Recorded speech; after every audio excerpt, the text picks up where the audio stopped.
What's going on, guys? We have almost made it to the weekend. I'm meteorologist Jonathan Kegges. Thank you so much for being here on News 6 Plus and on the News 6 YouTube page. We have a ton to talk about tonight.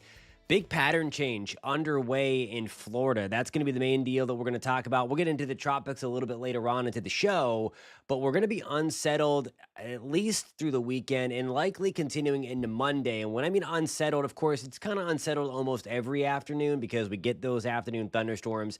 That's generated by the sea breeze. And while the sea breeze is certainly going to be in play and have its hand in the weather over the next few days, it's going to be a larger scale system that's going to dictate the weather and cause our thunderstorms that we typically see in the afternoon to come by on the earlier side, depending upon where you are. So don't be caught off guard. Tomorrow, Saturday, Sunday, and Monday, if you get rain during the morning commute, or during the first part of the day, lunch plans tomorrow might be impacted. Late morning, early afternoon, I think we're going to have a widespread round of thunderstorms come through, and I'm going to show you that with the high-resolution future radar. Then we'll get into the tropics, the next named storm of the 2025 hurricane season, likely right around the corner. We're going to take a look at that, and then towards the end of this show, we're going to take your questions, comments, all of the above, and sound off in the last few minutes of the show. So thank you guys a ton for being here. At the very least, I would love it if you post in the comments where you're tuning in from tonight. If you're watching on News 6 Plus, that push alert that you just got on your phone, that'll take you right to the News 6 app, where you can watch this live also in the app, by the way. But there's a comment section there, chat box. You can become an insider and put your comment in there, or what I've heard a lot of people do is on the News 6 Plus side, they will also dial up YouTube on the phone, have their login stuff all ready to go, and then you can type your chat, your comment, question in the YouTube feed, and then we can bring your comment over. So hope you're doing well. Melissa, hope you are doing well tonight. Elizabeth, hope you're doing good. Zachary, good to see you again, my friend. Good evening, Kevin in Lakeland. Hope everybody is doing well. Jody, hope you're doing well tonight as we get ready to break it down. Okay, so here's the deal.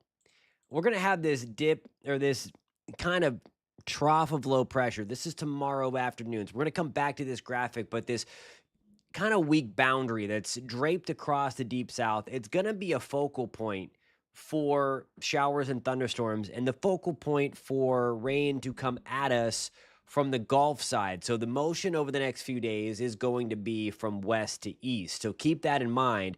We're going to go to the high resolution future radar because I want to show you that there likely could be a couple of downpours around tonight, but watch tomorrow morning as we move into the 6, 7, 8 o'clock time frame. Note that there are thunderstorms out there. So especially if you are west of Orlando, so the Gulf Coast, I-75 corridor areas west of Orlando, we could legitimately have a couple of downpours on the morning commute. So don't let that surprise you tomorrow. And then you see what happens as we get into the early afternoon. Those thunderstorms then cross I-4 and then head on over to the east coast of Florida. Zachary says, watching from Port St. Lucie, had a lightning strike very close to the house, saw it across the street. And I think you're going to be back in play again for that tomorrow. There's 2 o'clock, and that's why I pulled your comment up, because you see those thunderstorms coming at you from the west tomorrow. There could be a few along the East Coast sea breeze that kind of beats this line through, but there would be storms coming at you from the west. So, and this is why it's going to be a little different. And Melissa, you do have the chance for a couple of thunderstorms tonight as well. We're going to be in this pattern where we're going to have showers and thunderstorms kind of fire up at unusual times. So this is not our typical pattern that we are in. Can't bank on that afternoon thunderstorm and then just lasting for like 20 minutes and then fizzling back down. Gonna be a little different. There's 7 o'clock on your Friday. A few more downpours trying to hang out along the I-95 corridor. Otherwise, I think we quiet things down for the evening. It's going to be kind of topsy-turvy a little bit. Higher rain chances coming at you in the morning, a little bit lower into the afternoon. So there's 3 o'clock on Friday again. I'm just starting this graphic. This is the widespread model that's going to take you right into the weekend. So there's lunchtime with scattered thunderstorms all over the place. And we're looking at the green and the yellow. The yellow represents the higher opportunity for the heavier rain anyway. And then there's 5 o'clock. If anybody's planning on going to the big races on Saturday, especially the Coke Zero Sugar 400. Watching it closely, I'm cautiously optimistic that by race time at 7:30 that we get the rain out of here, but through the early afternoon, I do think there's a pretty high shot for some thunderstorms and rain around the speedway. And of course, that's going to be the deeper you get into the afternoon. Hopefully, we can get the other race in beforehand. As we move into Sunday, that's 11 o'clock. You see the heavier rain off the coast, and then it will help to generate a few more thunderstorms inland. You see it right there through the evening on Sunday, all because of that system that is just draped across the southeast corner of the United States. There's a nice big cold front up here. If you want relief, it's so close to Florida. It is so close. I think it's going to stall out maybe around Orlando. So if you're in Ocala or maybe Flagler County, you might be able to get on some of the lower humidity late next week as a result of this front. It's not going to cross, it's not going to give us a clean sweep. But if you were to drive up to Atlanta, I mean, heck, even Savannah, I think, has an opportunity to get a nice clean sweep and just get um, a very rare cold front for this time of the year across parts of the Southeast and the Deep South. So watching for that closely. With the extra clouds and rain around, you might imagine it's going to be on the cooler side, relatively speaking. So in Orlando tomorrow, we're talking 92 degrees. We're back to 89 in Pensacola, 90 degrees in Tallahassee, 90 also in Naples. So where the blue color is, that's where we are below average for this time of the year. 93 in Tampa, 93 in Miami. Port St. Lucie, we're back in the low 90s. Vero Beach, we're in the low 90s. And then Jacksonville, we are at 91 degrees tomorrow. So warmer the further east you are because the storms come at you a little bit later. Cooler the further west you are. And I say cooler loosely. It's going to be humid. It's going to be disgusting still. We live in Florida. It's August. You know the drill. But the rain and the extra cloud cover around on the western half of the state is going to help to hold the temperature back just a little bit. So at least we have that going for us as we move into tomorrow. And really, that's the same theme going into the upcoming weekend as well. Wanted to share with you the drought monitor. We had a wild round of thunderstorms tonight, especially or this evening along the East Coast. It may have sparked a pretty big brush fire in Miko. The radar, we could see it. If you're watching News 6 at 9, News 6 tonight at 9 o'clock with Matt and Ginger, they showed the video of it, and we looked at the radar loop going through. So a really nasty brush fire. Homes had to be evacuated. Does not look like it impacted anything, and it seems those homes were protected by firefighters. So thank you to all the hard work that those men and women do to protect the things, even outside of our traditional wildfire season. It's been kind of weird on the eastern side of the state. We do still have the abnormally dry category. So we're not officially in a drought anymore in Brevard County, but we are in the abnormally dry. We could use some rain. We have gotten ourselves back into a drought in extreme southern Lake County, just south of Claremont, Mineola, Montverde, also in parts of extreme southwest Orange County, just southwest of the attractions. So kind of crazy still that we're talking about drought status, and it's because typically the East Coast sea breeze has been dominant, so that's forced everything to the west. And that's why, especially from Port St. Lucie into Jupiter, West Palm, Boca Raton, Boynton Beach, Coral Springs, Fort Lauderdale, Pembroke Pines, we're still in an extreme drought. And that severe drought extends well into Miami, into Homestead, into parts of the Keys. Could use some big-time rain in the southeast corner of Florida. That's where the drought still hangs on. The drought monitor, by the way, released every single Thursday by NOAA and the United States Department of Agriculture. So wanted to bring that in. It was obviously relevant, unfortunately, because lightning is the likely culprit to igniting that fire. We'll wait for official word, but that's what they're telling us, that it was likely a lightning strike, and there were a ton of lightning strikes tonight. Alrighty, guys, I have to hit my first break. When we come back, we are talking about the tropics. We're likely looking at our next hurricane developing. Shouldn't hit anything, certainly not coming here, but likely over the weekend, you're going to see some things start to pop up, and the next named storm of the season is likely around the corner. We're going to break that down when we come back after this short break. Thanks for being here.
Alrighty, guys, welcome back on a Thursday night. News 6 weather live at 9:30. We're here every Monday through Friday just to kind of hang out, shoot the breeze about the weather. Of course, we'll keep you up to speed to let you know how the weather is going to impact your day. We'll get in depth sometimes. And of course, during hurricane season, we'll, of course, make sure that we are removing the noise of all the junk that is out there. I saw something tonight that says the Atlantic is getting a little busy. Not really. We have a few things to watch, but it's not really that busy that right now. We are still tracking Hurricane Erin, still a Category 2 storm as it slides on a parallel just to the east of New York City. The wind is 100 miles an hour. It's booking now at northeast movement at 20 miles an hour. So we've been talking about Erin. Gosh, it feels like the entire month of August and June, July. I mean, it's been a long time. These long track storms that roll off of Africa like this, they can be wild and last a very, very long time. This is how running up the ACE score, by the way. ACE, if you don't know, is another metric because a lot of people will say, like, okay, these weak storms are just helping a narrative, so to speak, and we're going to name all these storms to make it seem like the season was bad.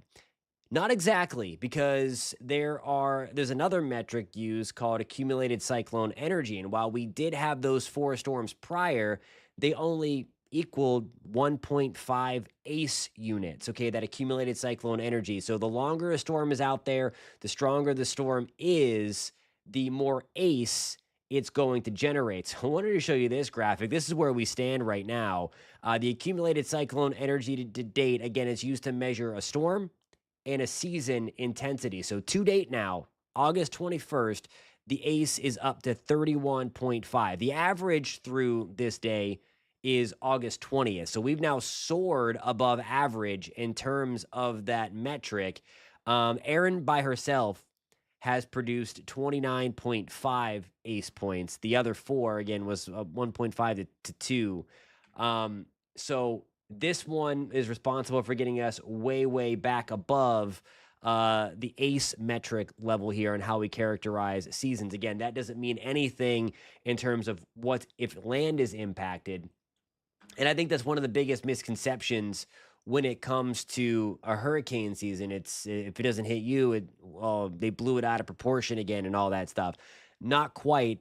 The forecasts are there for the amount of storms that develop, and so far, again, it's right on the money in terms of the forecast. So here we go. This is going to be the tropical development outlook. Hurricane Center every 2 o'clock and 8 o'clock. They're going to draw these little circles on things, or ovals, or blobs, or whatever you want to call them, on areas that they've highlighted. There are 3 right now. There's this cute little bite-sized guy up here. I mean, it's got a little circular motion there, so they highlighted it with a low shot for development, but it's kind of funny. I mean, it's bite-size in the grand scheme of things. There, of course, is Erin, behemoth storm moving into the North Atlantic. This is newly designated Invest 90L. And then this is 99L. Remember the Invest, they start at 90, they go to 99, and then once we run out, we go back to 90. So that's what we're dealing with right now. There are 3 other disturbances other than Erin to watch. It's this one here that has the red shot, 80% chance over the next 7 days to become the next named storm. You can clearly see it's an open wave right now, right around the Caribbean. So some squally weather, some gusty thunderstorms moving through the Eastern Caribbean. But nonetheless, this is going to develop as it lifts away from the islands. The only spot of land, well, I shouldn't say only, there are 2 areas to watch, really, and that's going to be Bermuda and then potentially up in the Canadian Maritimes. Nova Scotia, Newfoundland would have to watch this in about 10 days. So those are the 2 things. Those are the 2 areas that we'd be watching for this one. This one has a decent potential to also become a hurricane over the next few days as it lifts into warmer water south of Bermuda. So we're going to watch that one closely. Again, that one's not coming to Florida. Out of anything on the board, we do not have anything threatening Florida at this time. So again, that number bumped up to 80 with the latest update. There are the computer models overlaid that takes it east of where Erin was, again, closer to Bermuda, but a tropical depression is likely this weekend with no threat to land whatsoever. I think these spaghetti models might go out a little bit further that I have posted here. So a nice slow run over the next 5 days to Bermuda and then up and out. That's 7 days away. So as I was saying there, Nova Scotia, Newfoundland, need to kind of watch a little bit, especially Newfoundland. This one's likely going to push away from Nova Scotia.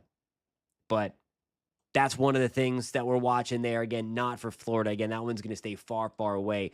No indications that anything even remotely close. The one thing I will say, while development's going to be unlikely, I think, in the short term with this, models do have it getting in the Caribbean as kind of like a naked swirl. And it might down the line, like once we forget about it, we're not going to forget about it, but it might just kind of go by the wayside. It might have a potential to kind of perk up in the Western Caribbean where things get a little more favorable. So that'd be something to watch as it gets over into this area, west of Jamaica, Yucatan Peninsula, all that stuff. All right, I have to get my next break in, and then we are answering questions. If you have any questions about our kind of unsettled weather pattern coming to Florida over the next couple of days, post that in the chat. If you just want to say hey, if you just want to get a shout out, post that in the comments. And if you have any questions, of course, on the tropical front, post that in the comments as well. And I'll see you right back here in 3 minutes for a little bit of Q&A.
Alrighty, guys, have about 4 minutes to answer some questions. Post those in the comment section. Melissa's asking, do we have a shot for Hurricane Melissa? Melissa is on the list this year. Can't tell you if it's going to be a hurricane or not at this point because you just don't know until they form. But nonetheless, Melissa is on the list. So you're going to have a shot coming up this year. Elizabeth is asking, when will we know when the next hurricane to make landfall in Florida is for this year? Hopefully, we're not tracking a storm that's going to make landfall in Florida this year. You never know if there's a possibility, though, until we get within 10 days to dissect the weather pattern and if there's even something going to pop up. Right now, there's nothing in the weather pattern that's concerning for a potential strike to Florida, and there is nothing to trigger a storm that would come to Florida. So right now we're 0 for 2 in the things that you would be looking for if a storm is going to come to Florida. So right now that is to be determined, if at all. Weather for early September, pretty much status quo as we get into next weekend. Same kind of run-of-the-mill thunderstorms across central Florida. Scott and Shay Champ asking, will the gyre heat up in September? It looks like it will, especially as we get into the second week. The Madden-Julian oscillation looks like it's going to come back, especially mid to late September. That should help to pump up the gyre again. And then that's whenever we have to watch. It's just been getting increasingly likely that it's all of a sudden late September into the first 2 weeks of October is when Florida really has to watch for these things. Coming out of the east, there's a nice big old cold front that's going to bring fall, at least a huge taste of it, to the lower 48 over the next, really starting this weekend and going through Labor Day. That is going to protect anything from coming to the eastern seaboard, to the east coast of Florida. So Florida is protected by the weather pattern to the east, and there's nothing firing up in the gyre to lift north right now. So I think we're going to be on the quieter side going forward, at least for the next, at least the next 10 days, likely even further, because what happens, and we can look at this tomorrow a little bit, the MJO, I'm just making a note on my Post-it on some of the things, the MJO, that little convective pulse that really helped get Erin going and is going to fuel Fernan as well, at least the wave. It's moving out of the basin. So now air is going to sink. That helps to hinder any kind of thunderstorm development. So we have that helping us out as well. So again, we don't have a mechanism to really force up thunderstorms, and we have a nice cold front to keep things deflected. So I like where we're going through Labor Day weekend anyway. I don't think we have any kind of threats through Labor Day, which is going to be nice. Especially if you have a business that relies on tourism. I think we're looking really, really good. Tropically speaking anyway. I think so. And in 2023 and in 2022, 2023 obviously got off with it.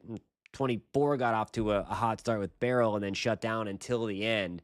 But boy, yeah, I don't see it until that backloaded part, and then we might have the flurry of storms like what we did last year for a couple of reasons. Alrighty, guys, that's about all the time I have today. Thank you a ton for being here. Again, we are here every Monday through Friday at 9:30 live so that we can answer your questions. We're tracking storms. I'm looking out for you guys. If you found this live stream helpful, if you found the show helpful, if you liked the show, do me a favor. At the very least, hit this a thumbs up. Hit the thumbs up button for me for watching on YouTube. And consider subscribing. We'd love to have you on board as we roll through the rest of hurricane season and hopefully tracking some nice cold fronts in the not too distant future to help get some of this heat out of here. But I really appreciate you being here tonight. I know you guys are busy. I know you have a lot going on, and appreciate you guys spending some time with me at 9:30 every Monday through Friday. By the way, we're taking a live look tonight, Victoria Gardens and in Ponce Inlet, as we go around the Florida communities across this great state. Thank you to WeatherStem for the use for their cameras, as always. We'll see you tomorrow, guys, to wrap this week up on a Friday. Be safe.